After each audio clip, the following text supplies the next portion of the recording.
Stop me if you've heard this one before. A future king and his wife quietly decide that two specific people no longer matter. Not a little bit, not occasionally, not we'll see what happens, just gone. According to sources close to Prince William and Catherine, the Princess of Wales, that is exactly what just happened behind palace walls. And the message is so brutally simple it almost hurts. Focus on the things that matter, which, if you read between the lines, means one very uncomfortable thing for Prince Harry and Meghan Markle. According to people familiar with the couple's thinking, they simply don't matter anymore. Now, here's where this gets fascinating. This isn't just a rumor or a tabloid headline. According to reporting from the Daily Mail's royal editor, Rebecca English, friends and associates of William and Catherine have started speaking very openly about how the couple intends to handle the so-called Sussex problem going forward. And the word they're using, utterly damning. There is no sense, according to these sources, that the grifters will be let in ever again. Strong words, right? But wait, there's more context here that changes everything.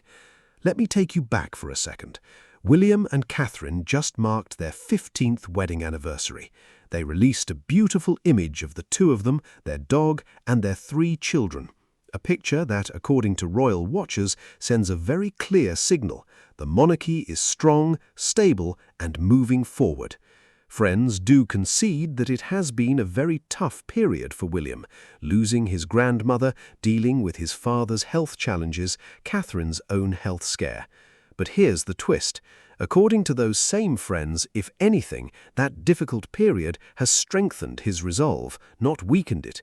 He is absolutely determined not to focus any more on his younger brother. And the implication, according to insiders, Harry will not be part of William's monarchy. Period. Now, I want to pause here, because this is where the story gets really interesting. Rebecca English's reporting reveals something that, honestly, caught my attention. Friends and associates say that William and Catherine have very much found their groove. It was and is a meeting of minds and equals between the two of them. They're quoting Jamie Lowther Pinkerton here, a former staff member and close friend to both William and Harry. And listen to what he said. The idea of him wanting to protect her is a nice image, but it goes both ways. She is very protective of him too. There's always been a quiet confidence about her, through inevitable force of circumstance. William hadn't always had that sort of family background himself growing up, and it's quite clear that Catherine's happy family upbringing has been reflected in the way they are raising their own children. But here's the part that made me smile.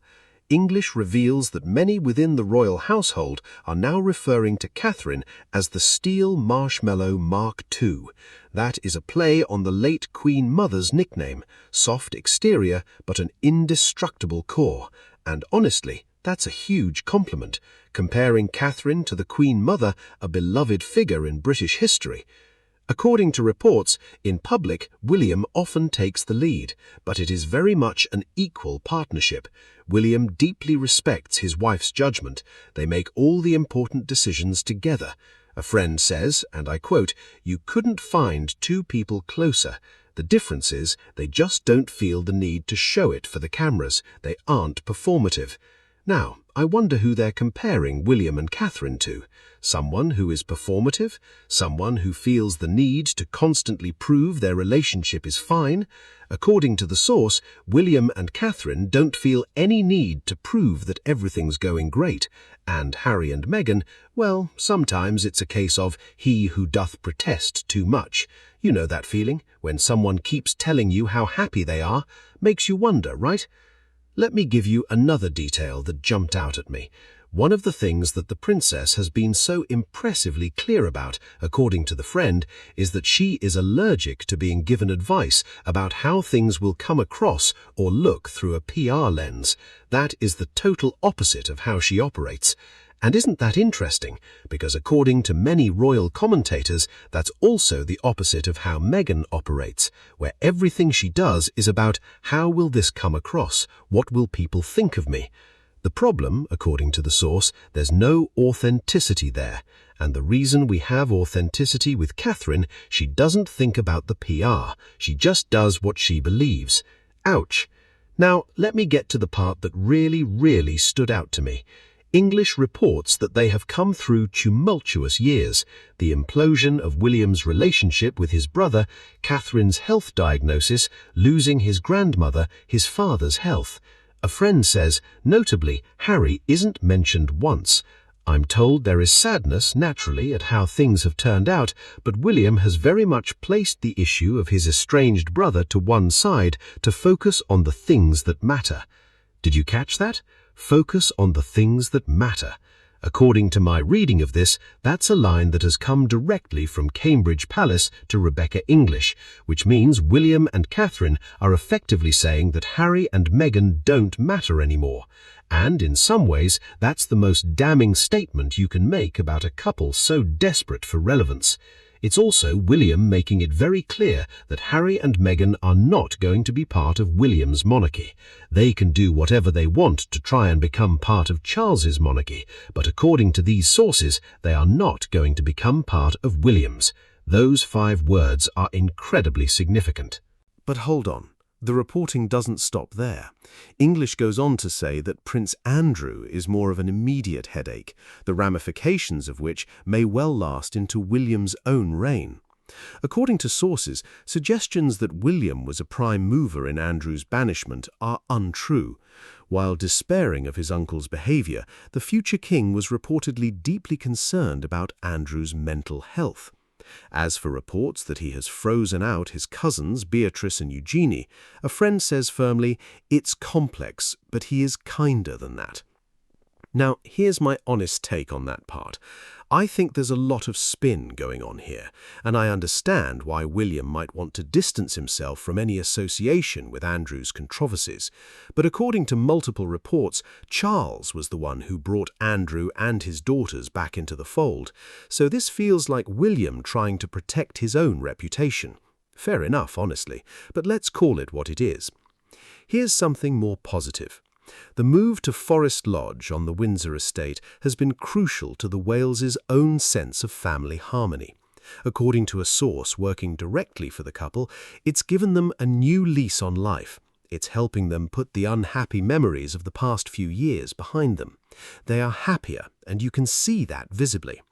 Another source says they've become more comfortable with the increasing state duties they take on, but at the same time like nothing more than sitting at home and watching a certain reality competition show. A recent obsession, apparently 3 nights a week, and honestly, same.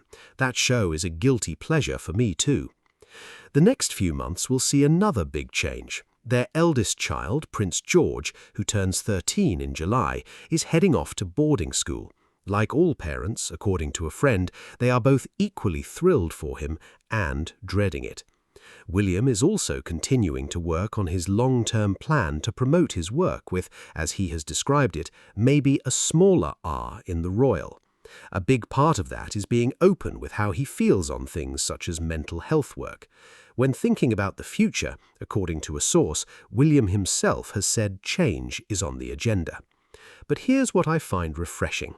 Both William and Catherine are reportedly conservative with a small c. They respect tradition. Will William get rid of garden parties and trooping the colour?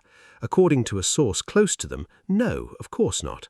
But might those things feel a little different in the reign of King William? Yes. They both want things to feel more relevant and of today. Another source says, when you want to make change, you have to make really difficult decisions. He's prepared to shake a few trees, but not to cut down the whole orchard. I love that imagery. Balance, evolution, not revolution. Now let me bring in some analysis from royal commentator P. Dina, because her perspective really resonates with me. She says this is really nice to see. William is finding his place in the roles he's going to be serving. He's finding a great balance between leadership and family, which is something pretty new for royalty. There hasn't always been a great balance. Catherine complements him so well, they are aligned in purpose. You can see that a relationship is going well and strong when they move forward together in everything they want to do. According to P. Dina, William's protection of his family means making Harry a non-issue. Anything Harry brings into the equation is disruptive and would harm the harmony they have. And here's the prediction that gave me chills. According to this analysis, Harry's children are going to miss out on all the important things happening in royal circles: family, cousins, history. Harry is essentially being excluded from everything, and he's trying to align himself with his family, but he can't get back in. The trust is gone. Good for William for doing this, because this is how you find balance and protect your own mental health, just focusing on you and your family. Now, I have to be honest about something. The comparison being made here is to the Duke and Duchess of Windsor. Remember them? Edward VIII and Wallis Simpson. The longer they were kept apart from royalty, the less significant they became.